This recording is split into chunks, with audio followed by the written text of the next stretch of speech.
De drukste en zeker de schilderachtigste markt van Sumatra is die te Fort Kok, in het centrum van de tabakscultuur.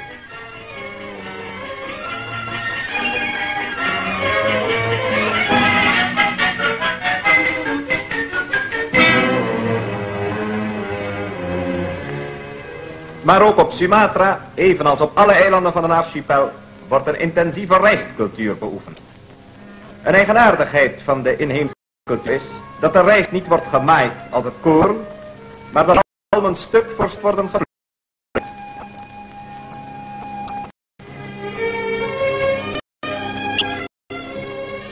Voor zodat rijstpellen niet met stampers gebeurt die met de hand worden bediend, geschiet het in rijstpelmolens die door waterkracht worden gedreven.